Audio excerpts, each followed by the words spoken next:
भारत और भारतीयों से जुड़ी बहुत बड़ी खबर आई है और यह खबर इस साल की सबसे बड़ी खबरों में से एक है, जो है हमारी अर्थव्यवस्था जीडीपी को लेकर। ये बात लिख कर ले लीजिए कि इस खबर को सुनने के बाद आपका दिल बाग बाग हो जाएगा। लेकिन सबसे पहले बात करते हैं कि 2025 को आने में वक्त कितना रह गया है। तो लगभग एक महीना। इसी 2025 में भारत जापान को पछाड़कर दुनिया की चौथी सबसे बड़ी अर्थव्यवस्था बनने जा रहा है। पूरी दुनिया में इस समय चर्चा है, क्योंकि यह भारतीय इतिहास का स्वर्णिम पल है। क्योंकि 2027 तक का अनुमान था कि भारत जापान को पछाड़ेगा और दुनिया की चौथी अर्थव्यवस्था वाला देश बनेगा, जिसके लिए हमें 3 साल का और इंतजार करना था। लेकिन आईएमएफ की लेटेस्ट रिपोर्ट के अनुसार भारत की जीडीपी रफ्तार हर हालात में 7% से ज्यादा ही रहेगी। लेकिन जापान की अर्थव्यवस्था की रफ्तार चाहे जितनी भी कोशिश कर ले, कितना भी जोर लगा ले, 0.3% से ऊपर नहीं जाएगी। यानी कि वो 1% से तो दूर, आधा % से भी नीचे रह जाएगी और भारत कम से कम 7% की रफ्तार से बढ़ेगा। इतना ही नहीं, ये 8 से 9% तक भी जा सकती है। यानी कि भारत के लिए गुड न्यूज अगले साल में ही आ जाएगी। 2025 शुरू होने के बाद ये खबर कभी भी आ सकती है कि हमने जापान को पछाड़ दिया है।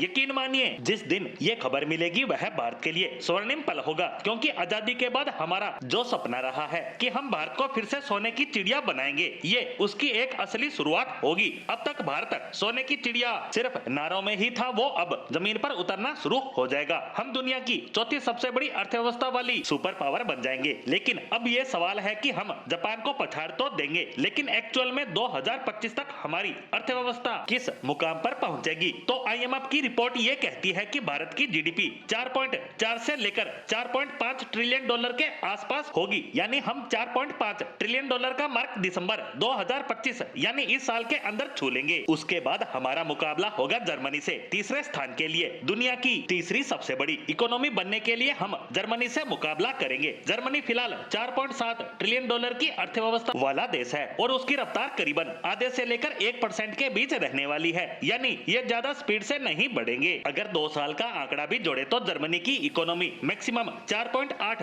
ट्रिलियन डॉलर तक पहुंचेगी। यानी भारत 2026-27 तक जर्मनी को बड़ी आसानी से पछाड़ देगा। और ये आंकड़ा तब है जब भारत मिनिमम 7% की ग्रोथ से आगे बढ़े। अगर हमारी ग्रोथ और तेज हो गई तो हम जर्मनी को पहले ही पछाड़ देंगे। अमेरिका और चीन के बाद हमारा ही नंबर होगा। लेकिन फिलहाल की बात करें तो हमारी जीडीपी 3.9 ट्रिलियन डॉलर के करीब है। जापान 4 ट्रिलियन डॉलर के साथ तीसरे स्थान पर काबिज है। यानी हम आने वाले 4-5 महीनों में कभी भी जापान को इस स्थान से हटाकर खुद काबिज हो जाएंगे और उस तारीख को भारतीय इतिहास के सबसे स्वर्णिम पलों में से गिना जाएगा, जब भारत फिर से सोने की चिड़िया बनने की राह पर पहला कदम रखेगा।